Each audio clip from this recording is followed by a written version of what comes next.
अकोला तहसील अकोट में जंगली जानवरों के बढ़ते आतंक से किसान, खेत मजदूर और आदिवासी नागरिक सचमुच डरे हुए हैं, जिससे खेती, जानवरों और इंसानी जिंदगी को गंभीर खतरा है। हालांकि शेतकरी संगठन की तरफ से डिस्ट्रिक्ट कलेक्टर ऑफिस में एक गुस्से वाला बयान दिया गया, जिसमें आरोप लगाया गया कि फॉरेस्ट डिपार्टमेंट और एडमिनिस्ट्रेशन जानबूझकर इस गंभीर मुद्दे को नजरअंदाज कर रहे हैं। शेतकरी संगठन के विदर्भ अध्यक्ष लक्ष्मीकांत कोटकर के नेतृत्व में किसानों और आदिवासी महिलाओं ने जिला अधिकारी से मुलाकात की और जंगली जानवरों से हुए नुकसान की बातें एडमिनिस्ट्रेशन के सामने रखी। जिले के ग्रामीण इलाकों और सातपुड़ा की तलहटी के पास के इलाकों में जंगली सुअर, नीलगाय, हिरण, बंदर और जंगली कुत्तों का आतंक बढ़ गया है और बड़े पैमाने पर खेती बर्बाद हो रही है। रात में खेतों में जाना नामुमकिन हो गया है और कई गांवों में डर का माहौल फैल गया है। बयान में आरोप लगाया गया कि 2024-25 के दौरान अकोला जिले में भारी फसल नुकसान के बावजूद मुआवजा बहुत कम और देर से मिल रहा है। जंगली जानवर सीधे इंसानी बस्तियों में घुसने लगे हैं, जिससे महिलाओं और बच्चों में दहशत फैल गई है और जान जाने का डर है। किसान संगठन ने 30 जनवरी को नरनाला उत्सव का बॉयकॉट करने की चेतावनी दी है। आरोप लगाया गया कि जंगली जानवरों का मुद्दा गंभीर होने पर प्रशासन सिर्फ उत्सव मनाने में लगा है। विदर्भ अध्यक्ष लक्ष्मीकांत कोटकर ने भी प्रशासन को साफ चेतावनी दी है कि अगर मांगे पूरी नहीं हुई तो कड़ा विरोध प्रदर्शन किया जाएगा।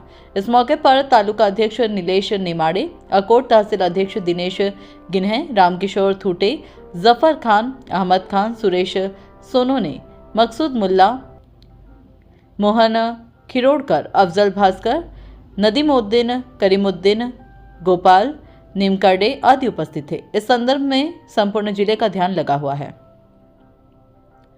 वहीं प्रमुख मांगे है वन्य जीव कायदे के अनुसार ग्राम पंचायत को तत्काल अधिकार देने में आने होना मनुष्य व खेती को धोखा दायक वन्य प्राणियों पर नियंत्रण के लिए विशेष तांत्रिक उपाय योजना उपलब्ध कराई जाए। आइए देखिए पूरी खबर विस्तार से।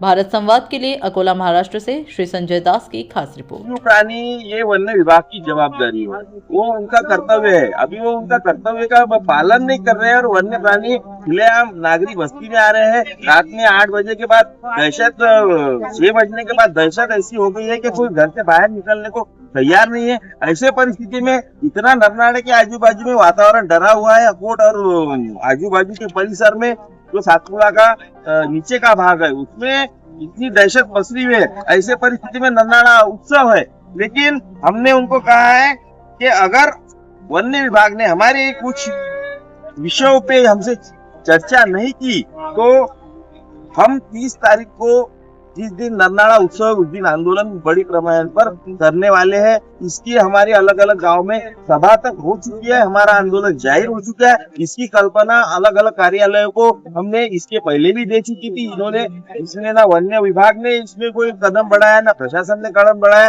आखिर में हमको 30 तारीख के निर्णय लेना पड़ा। अगर उसके पहले हमने जो सिफारिशी बताए हैं उसके साथ अगर कुछ हो सकता है, उस पर कुछ विचार हो सकता है, तो उस पर तो गंभीर वन्य विभाग और प्रशासन गंभीर अगर दखल लेता है तो इसके बारे में सोचा जा सकता है। इसमें हमारी 3 मांगे हैं कि सन 1972 में वन्य जीव जो कायदा था, जो लॉ था, तो उसमें कोई प्राणी अगर हिंसक हुआ तो उसको मारने की परमिशन नागपुर के वन निरीक्षक को थी। लेकिन अभी कोई देहात में कोई वन्य प्राणी हिंसक हुआ तो कोई परमिशन लेने अकोट आएगा, अकोला आएगा और वहां से नागपुर जाएगा और रिटर्न आएगा, तब तक वो प्राणी वहां पे रहेगा क्या? नहीं रहेगा। तो इसमें कोई तरतूद होना चाहिए। दूसरा, वन्य विभाग के जो प्राणी है वन्य क्षेत्र में रहना चाहिए। उनका एरिया सीमित है। अगर वो इधर आ रहे हैं तो वन्य विभाग के कर्मचारी काम में कसूर कर रहे हैं, वो उनकी जवाबदारी से पीछे भाग रहे हैं और इसमें प्रशासन दखल नहीं दे रहा है। इसका मतलब वन्य विभाग को छुपे रास्ते से सारा प्रशासन उनको सपोर्ट कर रहा है। मानव प्रजाति पे हमला होने के बाद सभी अधिकारी अगर वन्य महोत्सव मना रहे हैं तो ये मानव प्रजाति के लिए इससे